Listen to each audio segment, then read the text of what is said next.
오늘 창세기 19장 23절부터 29절까지 보겠습니다.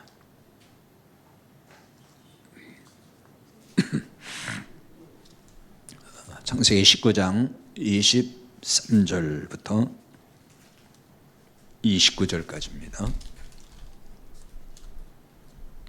같이 봉독하겠습니다. 롯이 스왈에 들어갈 때 해가 돋았더라. 여호와께서 하늘 곧 여호와께로부터 유황과 불을 소돔과 고모라에 비같이 내리사 그 성읍들과 온들과 성에 거주하는 모든 백성과 땅에 난 것을 다 엎어 멸하셨더라. 롯의 아내는 뒤를 돌아보았으므로 소금 기둥이 되었더라. 아브라함이 그 아침에 일찍이 일어나 여호와 앞에 서 있던 곳에 이르러 소돔과 고모라와 그 온 지역을 향하여 눈을 들어 연기가 옹기가마의 연기같이 치솟음을 보았더라. 하나님이 그 지역의 성을 멸하실 때 곧 롯이 거주하는 성을 엎으실 때에 하나님이 아브라함을 생각하사 롯을 그 엎으신 중에서 내보내셨더라. 아멘. 소돔성의 멸망에 대해서 지난주에 말씀드렸고요. 오늘 또 그와 관련해서 같이 이제 생각해 보겠습니다. 소돔성이 멸망할 때에 롯과 이제 그의 처와 그리고 두 딸이 급적으로 소돔성에서 탈출하긴 했습니다. 하지만 안타깝게도 롯의 아내는 뒤를 돌아보아서 소금 기둥이 되었다 그랬죠. 그 뒤를 돌아보았다는 말은 지난주에 설명을 드렸지만은 한번 잠깐 돌아보았다 그런 뜻이 아니고 계속해서 돌아봤다 이런 뜻이라 그랬죠. 그러니까 소돔성에 대한 이제 그 미련을 버릴 수가 없었던 그 상태를 볼 수가 있는 거죠. 소돔성은 이제 지난주에도 말씀드렸지만은 율법 아래 있는 교회를 상징적으로 보여준다 이렇게 이제 말씀을 드렸습니다. 따라서 소돔성에서 나왔다 하는 것은 이제 율법주의 신앙에서 이제 벗어나는 것을 그 안에 담고 있는 거죠. 그런데 롯의 가족은 몸만 나왔을 뿐이지 여전히 율법주의 신앙 체계를 버리지 못하고 있었다. 이렇게 이제 볼 수가 있습니다. 이 율법주의 신앙을 버리지 못한 상태라고 할 수가 있어요. 그 이유에 대해서는 이제 지난주에 설명을 드렸는데요. 롯이 소돔에서 가까운 소알성으로 들어가는 것이 이걸 말해준다 그랬죠. 소알성은 소돔성에 아주 가까이 있다 그랬어요. 그래서 소돔성의 영향 아래 있었던 성, 이제 소알성인데 이 그리로 갔단 말이에요. 결국 롯의 아내는 소금 기둥이 되고만은 이러한 참 안타까운 일이 생겼습니다. 그래서 오늘은 이 소금 기둥에 담긴 영적인 의미에 대해서 같이 좀 살펴보겠습니다. 문자적으로는 이제 심판의 의미죠. 아무튼 소금 기둥이 됐다는 얘기는 이제 심판에 대한 어떤 상징적 의미인데, 그러나 여기 이제 이 문자 속에 담긴 그 숨겨진 뜻이 있다고 볼 수가 있어요. 왜냐하면은 그냥 뒤를 돌아봤는데 죽어버렸다 뭐 이렇게 해도 되잖아요. 그냥 죽었다 이렇게 표현해도 아무 이상이 없어요. 그냥 심판으로 죽었다. 그런데 그렇게 얘기해도 될 건데 왜 소금 기둥이 되었다 이렇게 했을까 하는 거죠. 소금 기둥이 됐다. 그냥 죽고 말았다 뭐 그래도 별 이상은 없는데 소금 기둥이 되었다 이렇게 얘기를 한단 말이에요.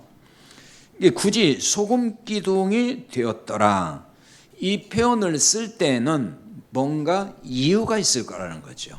뭔가 거기에 담긴 뜻이 분명히 있을 거라. 그리고 우리에게 뭔가 전달해 주고 싶은 하나님의 어떤 의도가 있다, 이렇게 볼 수가 있겠죠. 여기 소금 기둥이 되었더라 할 때에 이 되었더라 하는 말은 이 존재한다 그런 뜻이거든요. 무엇이 되었다, 존재한다 그런 뜻인데, 이게 원문에서 미완료 시제로 되어 있어요. 그러니까 계속 이 상태로 있다 그런 뜻이 되는 거거든요. 근데 이 소금 기둥을 이제 이해하려면은, 기둥은 기둥인데 소금 기둥이니까 그 소금이라는 의미, 소금이 무엇인지, 소금이 어떻게 쓰여지고 있는지 이 부분을 성경에서 좀 찾아볼 필요가 있죠. 여기 소금이라고 하는 말은 지금 여기 오늘 본문에서 성경에 처음 나오는 말이에요. 이 소금이라는 단어가 처음 여기 등장합니다. 멜라흐라 그러는데, 이제 그 뒤에는 이제 소금이라는 용어들이 자꾸 나와요. 그런데 이 성경에서 소금을 어디에 사용했는지, 어떤 용도로 썼는지, 이걸 보면은 소금이라는 것이 무엇을 의미하는구나, 이걸 알 수가 있어요. 그래서 우리가 생각하는 그 소금인지 성경은 우리가 생각하는 것과 다른 의미로 쓰고 있는지, 이 부분을 오늘 우리가 분명하게 좀 알아야 될 것 같아요. 일단 거기 레위기 2장 13절을 적어놨거든요. 거기 같이 볼까요? 네 모든 소재물에 소금을 치라. 네 하나님의 언약의 소금을 네 소재에 빼지 못할지니 네 모든 예물에 소금을 드릴지니라. 자, 여기에 보면은 소재물에 소금을 치라 이렇게 나와 있고, 그 다음에 보면 네 하나님의 언약의 소금 이렇게 되어 있어요. 소금은 소금인데 언약의 소금이라는 거예요. 근데 소재물에 소금을 치라 했는데, 이 소재물은 뭐냐면은 곡식가루로 드리는 제물을 말해요. 그러니까 곡식을 다 빻아가지고 가루로 만들어서 드리는 제물인데, 그 소재물에 대한 설명은 길게 하지 않겠습니다. 근데 이 소재물은 구약에서 모든 제물이 다 그렇지만은 그리스도를 예표하는 거예요. 예수 그리스도를 보여주는 것이 구약의 제물이거든요. 소재물도 마찬가지라고 봐야 되는데, 그런데 여기에다가 소금을 치라는 겁니다. 소금을 넣으라는 거잖아요. 근데 이 소금을 무슨 소금이라고 그랬어요? 하나님의 언약의 소금이라 그랬단 말이에요. 언약의 소금이다. 그럼 소금이라는 건 무엇을 말하냐면 변하지 않는다는 걸 말하는 거예요. 그래서 소금 언약은 변할 수 없는 언약, 그런 뜻이 되는 겁니다. 소금은 변질되지 않는 걸 말하는 거예요. 그 짠맛이라는 게 어디 가지 않잖아요. 그대로잖아요. 그래서 하나님의 언약, 그게 소금 언약인데, 그러니까 하나님의 언약은 다른 말로 말하면 뭐죠? 복음이잖아요. 그게 하나님의 언약의 핵심이에요. 복음이에요. 그리스도. 따라서 소재물에 소금을 치라 하는 말은 하나님이 주시는 그 언약의 복음은 변함이 없다, 영원하다, 그 얘기를 하는 거예요. 역대하 13장 5절을 통해서도 이 부분을 볼 수 있거든요. 13장 5절, 자, 거기 말씀 같이 읽어볼까요? 이스라엘 하나님 여호와께서 소금 언약으로 이스라엘 나라를 영원히 다윗과 그의 자손에게 주신 것을 너희가 알 것 아니냐. 여기에도 소금 언약이라고 나와 있죠. 소금 언약. 하나님 여호와께서 소금 언약으로 이렇게 나와 있어요. 근데 그 소금 언약으로 이스라엘 나라를 영원히 다윗과 그 자손에게 주신 것을 너희가 알 것 아니냐. 소금 언약으로 이스라엘을 영원히 다윗 왕조에게 또 그의 자손에게 주신다, 그 얘기거든요. 이게 지금 그 말이에요. 그럼 이스라엘을 영원히 다윗과 그 자손에게 주신다, 그 말은 다윗의 후손으로 오실 메시아, 즉 그리스도를 통해서 이루실 하나님의 나라, 그걸 말하는 거예요. 지금 이것도 복음을 말하는 거예요. 그러니까 복음으로 성취될 그 하나님의 나라, 이것이 하나님이 주신 소금 언약이라는 거예요. 그러니까 앞에서 살펴봤던 것과 같은 거죠. 소금 언약이니까 변할 수 없는 언약. 복음은 변함이 없다. 하나님의 은혜의 복음은 그냥 늘 변함이 없어요. 그대로라는 거죠. 그걸 지금 말씀하는 거예요. 그게 소금 언약이에요. 그런데 이 소금 언약, 이것은 신약에 와서는 이제 하나님의 교회를 통해서 이루어져 가는 거예요. 하나님은 교회를 통해서 이루시는 거예요, 이 언약을. 그래서 마태복음 5장 13절이 그 말씀을 여기 담아주고 있어요. 마태복음 5장 13절 볼까요? 같이. 너희는 세상의 소금이니 소금이 만일 그 맛을 잃으면 무엇으로 짜게 하리요? 후에는 아무 쓸데없어 다만 밖에 버려져 사람에게 밟힐 뿐이니라. 여기 너희가 세상의 소금이다. 너희는 우리들이고 교회를 말하는 거예요. 항상 너희는 교회라고 생각하시면 돼요. 교회가 세상의 소금이에요. 오늘날 우리가 이제 교회가 소금의 맛을 잃었다, 소금의 어떤 맛을 다 잃어가지고 어쩌다 이런 얘기 많이 하잖아요.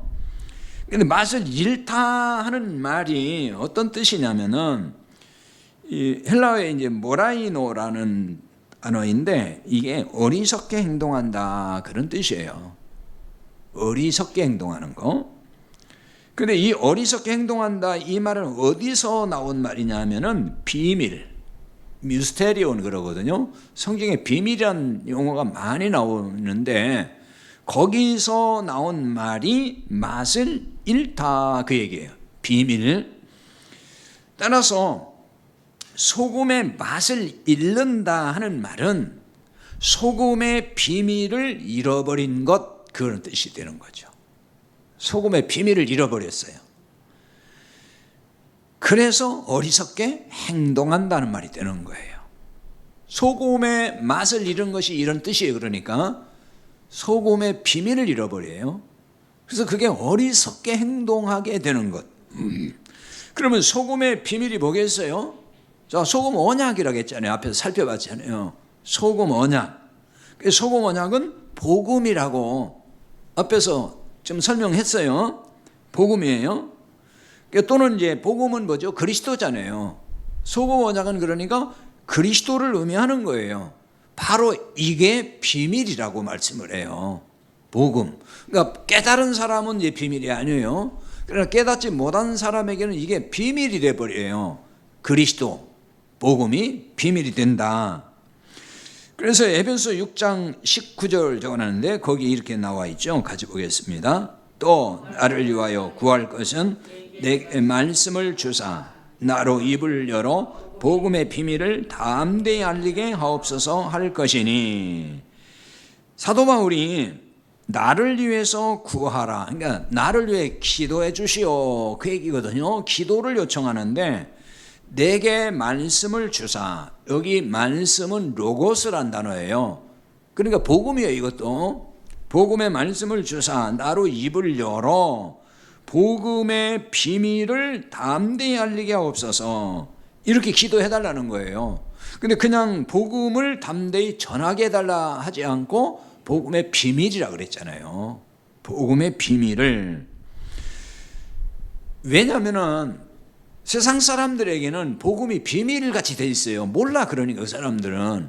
그러니까 바울이 이 비밀을 잘 이렇게 열어서 그 비밀의 어떤 그 뚜껑을 잘 열어가지고 사람들에게 알기 쉽게 잘 전할 수 있도록 나를 위해 기도 좀 해주시오, 그런 얘기가 되는 거거든요. 그러니까 이제 여러분이 이 복음을 알았어요. 그게 비밀을 아는 거예요. 그러면 그거를 이제 전달하려면은 쉽게 어떻게 잘 얘기를 해줘야 되잖아요. 못 알아듣는 사람에게는 비밀을 비밀대로 얘기해보면 무슨 말인지 모르니까 그것을 쉽게 풀어서 잘 설명을 해야만이 그들에게도 아, 이게 이런 거구나 이렇게 알게 되겠죠. 그래서 이 복음의 비밀이라 했고, 이 비밀 이것을 담대히 전할 수 있도록 나를 위해 기도해 주시오 이렇게 요청을 했던 거예요. 그 다음에 골로새서 2장 2절에도 비밀이란 말이 거기 또 나오거든요. 자, 거기도 볼까요? 이는 그들로 마음의 위안을 받고 사랑 안에서 연합하여 확실한 이해의 모든 풍성함과 하나님의 비밀인 그리스도를 깨닫게 하려 함이니. 여기에는 이제 하나님의 비밀이라 그랬어요. 역시 같은 얘기예요. 소고 뭐냐? 하나님의 비밀이고 그게 그리스도고 복음인데 여기서 이제 하나님의 비밀이라는 말을 썼습니다. 근데 골로새서 2장 2절만 거기 적어놨는데 그 앞에 이제 1절에 보면 어떤 얘기를 하냐면은 골로새 교회, 그 다음에 나오디아 교회, 그 다음에 바울을 보지 못한 사람들, 그들을 위해서 내가 이렇게 열심히 당신들에게 복음을 잘 지금 설명하고 있다, 복음을 전하려고 애를 쓰고 있다, 이런 얘기를 하고 있어요. 그래서 모든 풍성함, 마음의 위안을 받고 사랑 안에서 연합하여 확실한 이의 모든 풍성함과 하나님의 비밀은 그리스도를 깨닫게 하려고, 이제 그들을 향해서 내가 이렇게 한다, 그 얘기를 하고 있습니다. 근데 그거를 하나님의 비밀이라고 얘기했다.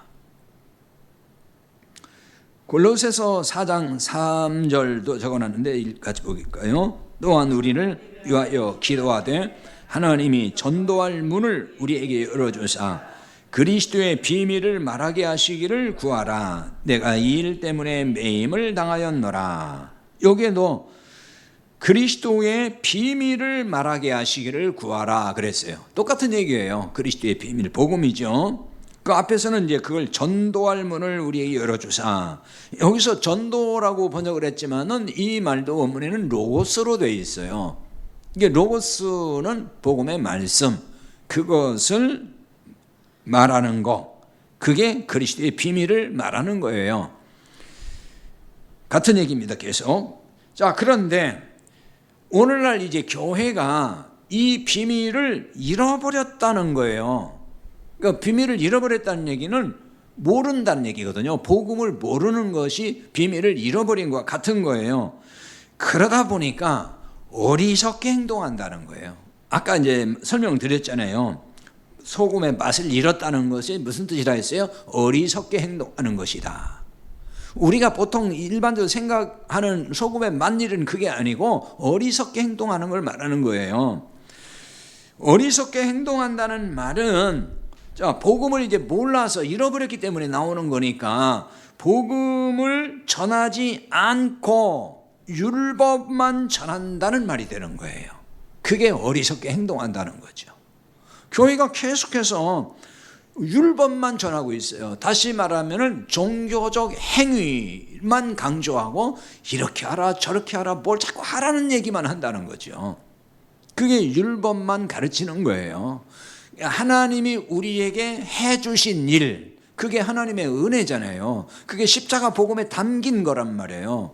그걸 자꾸 알려줘서 그 비밀을 알아가게 해줘야 되는데 그런 얘기는 못하고 계속 뭐 이렇게 하시오 저렇게 하시오 뭐 하나님을 이렇게 섬기시오 예배를 이렇게 드리고 이렇게 충성하시오 이렇게 봉사하시오 전부 종교적 행위거든요.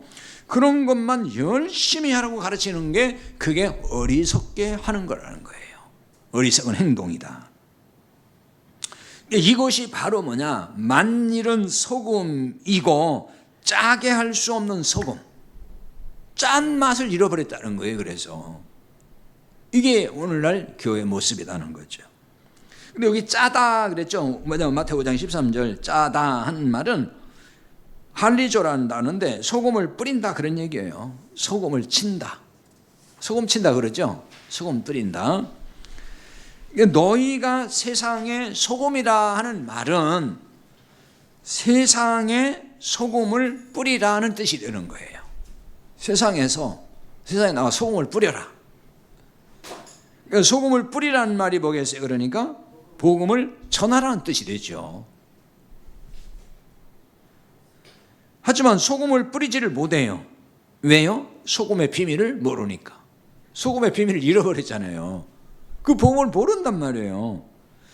복음의 비밀을 모르니까 이게 이제 만일은 소금이 돼가지고 어리석은 행동만 한다는 거죠. 열심히 뭐만 하면은 뭐 복받고 뭐만 하면은 어떻게 되고 맨 이 얘기만 한단 말이에요. 자, 그래서 거기 마가복음 9장 50절 적어놨는데요. 거기도 이제 좀 더 보충적으로 생각할 말씀이 있거든요. 같이 봅시다. 소금은 좋은 것이로되 만일 소금이 그 맛을 잃으면 무엇으로 이를 짜게 하리요? 너희 속에 소금을 두고 서로 화목하라. 자, 여기서는 소금을 두고 서로 화목하라 하는 말씀이 나옵니다. 여기 맛을 잃다. 그 맛을 잃으면 그러는데 이건 이제 문자대로는 소금 성분을 잃어버린 거 그런 얘기입니다. 소금 성분을 잃어버렸어요. 이게 모양은 소금이에요, 분명히. 그런데 짠맛이 하나도 없어요. 그게 소금 성분이 없다는 얘기잖아요. 짠맛이 없다는 얘기가 같은 얘기죠. 이게 무슨 얘기냐면요, 모양은 신자예요, 분명히. 겉모습은 분명히 신자예요. 겉모습은 교회 맞아요. 누가 봐도 그냥 교회고 누가 봐도 교회 다니는 신자 맞아요. 근데 언약의 소금인 복음은 없다, 그 속에. 그걸 말하는 거예요. 이게 만일은 소금이라는 거예요. 모양만 갖추고 있다는 거죠. 모양만, 맛은 없고. 그러므로 세상의 소금으로 살려면은 이제 그 짠맛을 회복해야 되죠. 소금의 원래 맛, 그 맛이 이제 짠맛이 나와야 된다는 거예요. 그럼 어떻게 이 짠맛을 회복할 수 있을까 하는 거죠. 그래서 거기에 너희 속에 소금을 두고 서로 화목하라. 바로 이 말씀에 답이 있는 거예요. 너희 속에 소금을 두고 서로 화목하라. 그럼 서로 화목하라 하는 말은 어떤 뜻일까요? 우리는 이제 이 말씀을 어떤 식으로 많이 이해하고 있냐면은 신자가 됐든지 이웃 간에 다투지 말고 화목하게 잘 지내야 된다. 이렇게 이제 우리는 이해하고 있어요. 서로 화목하라 그러니까 소금을 두고. 근데 이게 과연 그런 말일까? 그런 뜻일까 하는 거예요. 물론 이제 그런 뜻이 전혀 없다고는 볼 수가 없어요. 그러나 본질은 그런 게 아닌 걸 알 수가 있어요. 왜냐하면은 지금 이게 마가복음 9장 50절이잖아요. 근데 마가복음 9장 50절 이제 한 절만 읽으면은 그렇게 해석이 돼요. 사람과 사람 사이에 서로 화목하게 잘 지내야 돼. 그게 빛과 소금이 되는 거예요. 예를 들면 그렇게 우리가 이해한단 말이에요. 이 한 절만 딱 보면은. 근데 이 9장 50절은 이제 제가 다 찾아 읽지는 않지만은 그 앞부분, 그 앞에 있는 내용을 보면은 어떤 내용이 나오냐면은 지옥에 떨어지지 않도록, 지옥에 던져지지 않도록 하라는 말씀이 나오고 이 말씀이 나와요. 그래서 앞에 어떤 말씀이냐면 여러분들이 잘 아는 얘기예요. 예를 들면은 손이 범죄하면은 그 손을 찍어버려라. 차라리 장애인이 돼서 그냥 그 두 손 가지고 지옥에 들어가는 것보다 천국 가는 게 낫지 않느냐. 그럼 이제 손만 얘기하는 게 아니고 발이 범죄하면은 발도 그냥 잘라버려라. 두 발로 그 지옥 가는 것보다 발 한 발로 그냥 천국 가는 게 낫지 않겠느냐. 그 다음에 이제 눈이 범죄하면 눈을 하나 빼버려라. 두 눈 가지고 지옥 가는 것보다 한 눈으로 천국 가는 게 낫지 않느냐 이런 얘기를 해요. 근데 이게 진짜 눈 빼라는 거였어요? 예를 들면은 그 옛날에 이런 얘기 있죠. 왜 노름꾼들 손목을 잘라버리면 안 할 거라고 하잖아요. 손 잘라도 하더라는 얘기예요. 근데 이게 사람이에요. 그러니까 여기서 뭐 범죄하면은 뭐 손이 범죄면 손 잘라라, 다리 범죄면 다리 잘라라, 눈 범죄면 눈 빼라. 그러면 또 죄 안 지켰어요? 또 져요. 그게 사람이에요. 그게 뭐냐면은 내 힘으로 안 된다 그 얘기예요. 우리 힘으로 안 된다. 너 손 다 자른다고 될 것 같으냐? 아니다. 응? 아니다 그거예요. 사람의 죄의 본성은 안 없어진다는 거예요. 계속 또 죄를 져요. 그러니까 우리 힘으로 안 된다는 얘기를 하는 거예요. 그러면서 지금 마가복음 9장 50절이 나온 거거든요. 소금을 두고 화목을 해라. 내 힘으로 안 되니까 화목하라. 그러니까 이렇게 보면 이제 조금 이해가 될 거예요. 지금 무슨 얘기인지 감이 좀 잡힐 거예요. 누구와 화목하라는 얘기겠어요? 주님과 화목하라 그거예요. 주님이 너를 하나님 나라에 이끌어주는 거지. 네가 손 자른다고 죄 안 짓고 뭐 다리 자른다고 죄 안 짓는 것도 아니다. 그러니까 너를 구원받게 해서 하나님 나라에 가게 할 분은 주님밖에 없어. 응? 내가 별 노력을 다 해봐 안 돼. 내 힘으로. 그 얘기를 하는 거예요. 그러니까 지옥에 던져지지 않으려면은 막 손 자르고 발 자르고 해서라도 그렇게 노력을 해서라도 그게 율법적 노력이라는 거예요. 내가 어떻게든지 막 죄를 안 접으려고 하는 거. 그것까지 되는 게 아니고 예수님과 화해해야 된다. 너 예수님 떠나서 네 맘대로 네가 하려고 하는 거 아니냐. 그렇게 할 수 없으니까 항복하고 와서 주님 저 살려주십시오. 그게 항복하는 거예요. 주님과 화목하는 거예요. 그게 바로 예수님과 화목하지 않았다 하는 얘기가 이제 그게 구원받지 못한 상태, 내 힘으로 내 노력 가지고 율법 지켜가지고 내가 의로워져서 구원받겠다고 하는 거 그거예요. 그게 주님과 화목하지 않은 상태예요. 그래서 예수님과 화목하는 길은 복음을 믿고 구원받는 거예요. 그러니까 소금을 두고 서로 화목하라는 얘기가 이 얘기인 거예요. 언약의 복음이잖아요. 소금 언약. 그걸 믿어야 되는 거죠. 이게 바로 소금의 짠맛을 회복하는 것이 되는 거예요. 자, 소금을 두고 화목하라는 말씀을 이런 점에서 이해하면 됩니다. 자, 그래서 또 그와 비슷한 말씀이 또 있어요. 마태복음 5장 23절, 24절. 거기 읽어보겠습니다. 그러므로 예물을 드리려다가 거기서 네 형제에게 원망 들을 만한 일이 있는 것이 생각나거든 예물을 제단 앞에 두고 먼저 가서 형제 화목하고 그 후에 와서 예물을 드리라. 여기 형제와 화목하라는 말씀은 여기서도 예수님과 화목하라 그런 뜻이에요. 아까 말씀드린 대로 같은 얘기예요. 네 형제에게 원망 들을 만한 일이 있는 것이 생각나거든 이렇게 됐는데요. 사실은 원문 성경에는 여기 원망 들을 만한 뭐 이 단어는 없어요. 그 단어가 아니고 카타라고 하는 전치사가 그냥 나와 있거든요. 그건 무엇에 대하여 그런 얘기예요. 그래서 이 얘기는 제가 뭐 구체적으로 더 설명을 하지 않을게요. 괜히 머리만 복잡해질 것 같아서. 그러니까 여기서 중요한 거는 형제와 화목하고 할 때 그 형제가 누구냐. 자, 아까도 말씀드렸잖아요. 형제와 화목하는 것은 그리스도 예수님. 여기서도 그 형제 앞에 보면은 그라고 하는 관사가 있거든요. 그러니까 그 형제, 그러니까 예수님을 의미한다고 볼 수가 있어요. 그러니까 예수님과 화목하지 않은 사람이 예물을 드리는 것은, 즉 하나님께 예배하는 것은 아무 의미가 없다는 거죠. 그냥 종교적 행위잖아요. 그거는 예수님과 나와 상관이 없으니까. 그래서 예수님과 화목해서 내가 예수님과 하나가 되고 예배를 드릴 때 그 예배가 합당한 예배가 되는 거죠. 그래서 소금을 두고 예수님과 화목한 사람이 세상의 소금으로 살 수 있다. 그 얘기를 하는 거예요. 세상의 소금으로 사는 것이 어떤 의미일까 그러면은, 자, 말씀 다 드렸는데 다시 이제 하나씩 더 정리해 가면서 다른 말씀을 통해 한번 살펴보자고요. 골로새서 4장 6절 같이 봅시다. 너희 말을 항상 은혜 가운데서 소금으로 맛을 냄과 같이 하라. 그리하면 각 사람에게 마땅히 대답할 것을 알리라.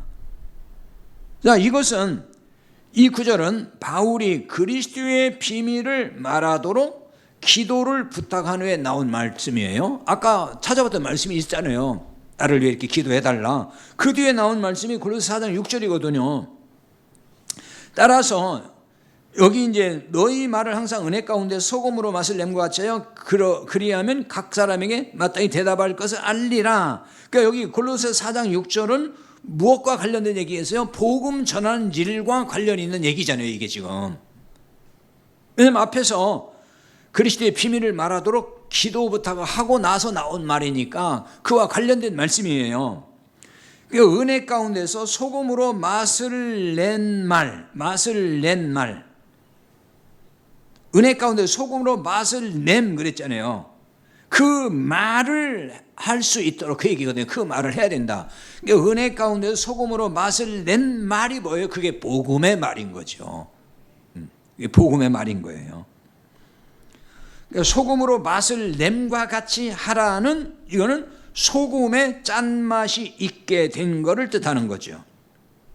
소금의 모양만 있는 게 아니고 실제로 소금의 짠맛이 있게 된 것, 그 말이죠. 그러니까 복음이 없는 그냥 율법의 말이 아니라 복음의 말씀을 전하라, 그런 뜻이에요. 복음은 빠지고 율법만 얘기하면은 그게 짠맛이 없는 소금이라 그랬잖아요. 그 얘기예요. 그래서 복음의 말씀을 전해야 된다. 그러니까 세상의 소금으로 살아가는 것이 바로 이런 걸 얘기하는 거예요. 그런데 교회가 맛을 잃은 소금이 되었다는 것이죠. 그게 뭐예요? 복음을 잃어버렸다, 그런 뜻이라고 그랬죠.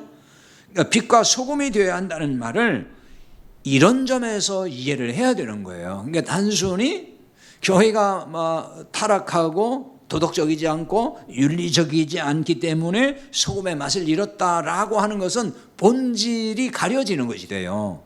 물론 이제 그런 점도 중요하긴 하지만은 본질에서는 지금 복음의 문제를 얘기하는 것이란 말이에요.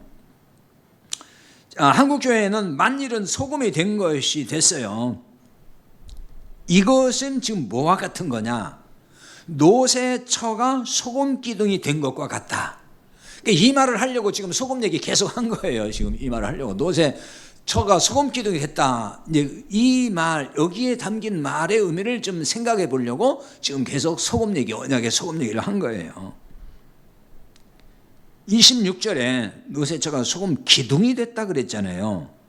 기둥이라는 말은 히브리어의 네치브라고 하는데 이거는 고정됐다, 그 뜻과 함께 그 주둔지, 그 주둔지라는 말은 보통 이제 군대 용어긴 하거든요. 군인들이 이게 집단으로 딱 사는, 그래서 요새라는 뜻이 있어요. 굳건하게 이렇게 성을 쌓고 그 안에 쏙 들어가 있는 자기들만의 세상, 그게 요새거든요. 여기 기둥이 그런 뜻이에요. 그러니까 소금 기둥은 아까 말씀드렸듯이 심판의 상징으로 지금 쓰는 것이 맞아요. 심판의 상징이에요. 그러니까 소금 기둥이란 소금으로 세워진 요새, 원문의 뜻을 보면 그런 뜻이에요. 소금으로 세워진 요새, 진지가 되는 거죠. 주둔지. 그러니까 요새는 말씀드린 대로 그 안에 있는 사람들만의 세상, 그 속에 딱 갇힌 거예요. 자기들이 딱 성을 쌓아놓고 그걸 의미하는 거거든요. 자, 모양은 소금인데 맛을 잃은 소금이에요. 그러니까 이 소금이 뭉쳐서 요새를 만든 상태가 되었다는 거죠. 그러니까 세상을 위한 소금이 아니라 나만을 위한 소금이 된 게 요새를 세우는 거예요. 자, 많은 교회가 세상의 소금이 되자 이렇게 외치지만은 소금으로 요새를 세우고 있다는 거예요. 그러니까 세상 속으로 녹아 들어가야 되는 거예요. 그게 맛을 내는 거잖아요. 소금은 녹아 들어가야 맛이 나는 거지, 그냥 뭉쳐가지고 기둥이 세워지면은 그건 맛을 내는 게 아니에요. 과시하는 거지. 그러니까 소금은 녹아서 흘러 들어가야 되거든요, 세상 속에. 그런데 그게 바로 뭐냐? 복음을 전하는 거거든요. 우리가 녹아서 들어가, 이게 복음을 전하는 것이에요. 그런데 녹지 않고 기둥을 세운다는 게 문제라는 거예요. 그러니까 교회라는 요새를 만들고 그 안에 사람들만 좋은 것이 된다, 즉 신자들만의 세상을 만들어버린다, 그거예요. 그게 바로 뭐예요? 친목단체로 전락되는 교회가 그런 거죠. 이거는 다른 말로 말하면 율법주의에 갇힌 상태가 되는 거죠. 율법의 요새가 된 거예요. 율법에 갇혀서 율법주의 신앙생활을 하는 사람은 뭐가 없어요? 생명의 복음이 없어요. 율법주의에 갇힌 것은 율법 아래 있다는 걸 의미하는 것이고, 그러므로 이거는 심판 아래 있다는 것이 되는 거예요. 이건 이미 심판을 받은 것과 같다. 소금 기둥은 심판의 상징이에요. 그러니까 교회가 소금 기둥이 돼버리면 이미 심판 아래 있는 것과 똑같은 거예요. 심판받은 것과 같은 거예요. 자, 아브라함은 소돔성이 어떻게 되었는지 굉장히 이제 궁금했어요. 하나님 앞에 기도했잖아요. 그래서 아침 일찍 일어나서 하나님께 기도했던 곳으로 가서 하나님을 마주했던 곳이거든요. 거기서 소돔과 고모라 온 지역을 살펴봤다 그랬어요.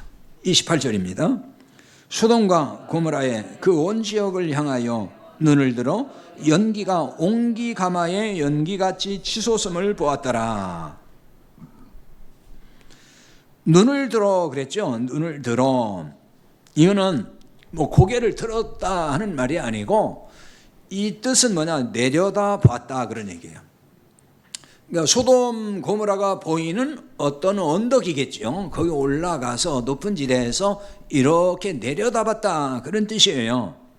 그리고 나서 보았더라는 말이 또 나와요. 옹기감에 연기같이 치솟음을 보았더라.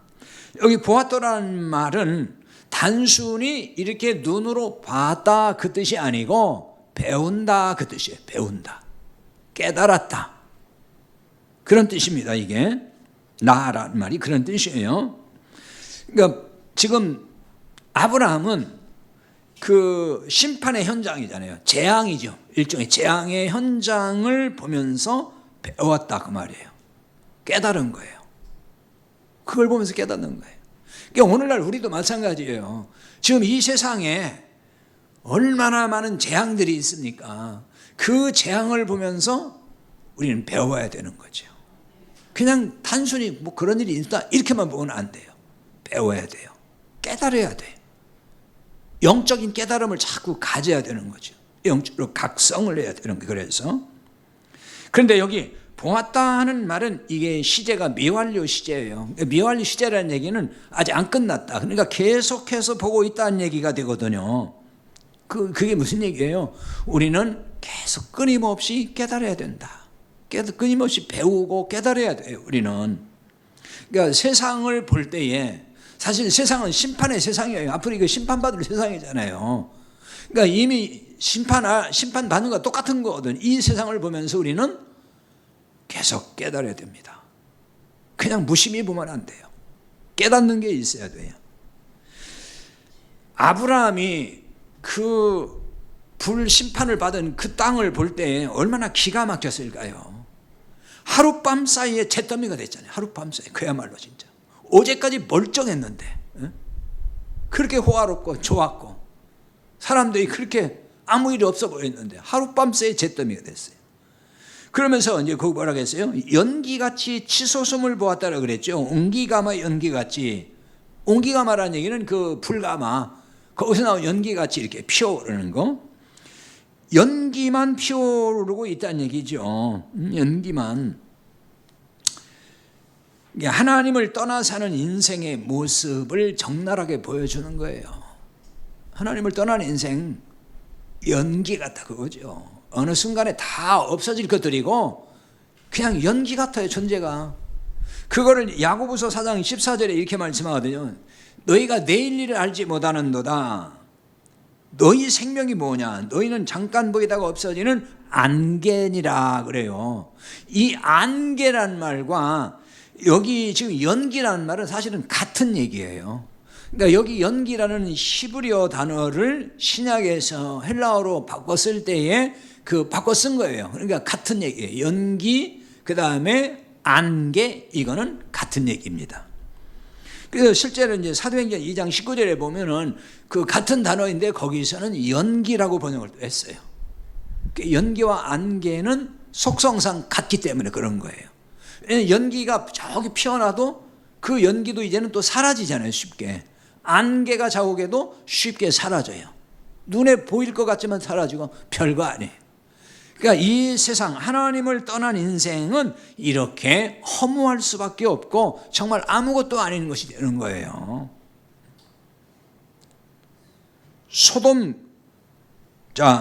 이렇게 소돔 고모라의 이런 현실을 보면서 이제 그 연기 같구나, 참 허무하구나, 하나님 떠난 인생이 이렇구나, 이걸 이제 깨달아요.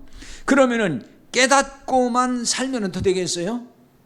그냥 머리로 깨닫기만 하면 안 되는 거지. 우리의 삶의 어떤 변화가 자꾸 일어나야 되겠죠. 자, 소돔 고모라 멸망을 예수님이 이제 말씀을 하셨어요. 예수님도. 그리고 예수님이 이렇게 가르치셨어요. 그게 누가복음 17장 31절 32절입니다. 그 말씀 볼까요? 그날에 만일 사람이 지붕 위에 있고 그의 세간이 그 집 안에 있으면 그것을 가지러 내려가지 말 것이요 밭에 있는 자도 그와 같이 돌이키지 말 것이니라. 롯의 철을 기억하라. 이게 지금 읽은 말씀 앞에 보면은 롯의 그 소돔 고모라가 먹고 마시고 뭐 이런 얘기 했잖아요. 그거 지난번에 살펴봤어요. 그리고 주신 말씀이 지금 누가 17장 31절 32절이거든요. 그리고 끝에 가서는 또 롯의 철을 기억하라 이렇게 얘기해요. 그러니까 여기 지금 그 사람이 지붕 위에 있고 세간이 그 집 안에 있으면 그거 가지러 내려가지 말고 밭에 있는 자도 그와 같이 돌이키지 말아라 하는 이 교훈, 그러니까 이 가르침은 지금 소돔 고모라 이야기를 하시고 나서 주신 말씀이란 말이에요. 그러니까 그 소돔 고모라가 이제 다 망하고 연기같이 피어오르는 이런 걸 보면서 우리가 깨달게 되면은 이렇게 살아야 되는구나 하는 걸 알려주는 거죠. 이렇게 살아야 된다. 그럼 여기 지붕 위에 있는데 그 세간이 그 집 안에 있으면 그거 가지러 내려가지 말아라. 그러니까 지붕 위에 있으면은 그 집 안에 있는 그 세간, 여기 이제 그 세간이라는 얘기는 그릇 혹은 어떤 물건 그런 얘기거든요. 그거 가지러 가지 말라는 거예요. 그러니까 어떤 그 환난 때에 어떤 고난의 시기에, 이거는 물론 이제 주님 오시기 전에 일어난 어떤 그 환난 때 뭐 핍박받고 할 때 뭐 그런 이제 배경이긴 한데, 자 아무튼 그 지붕에 있으면은 그거 거기 내려가지 말아라. 그거 가지러 가지 말아라.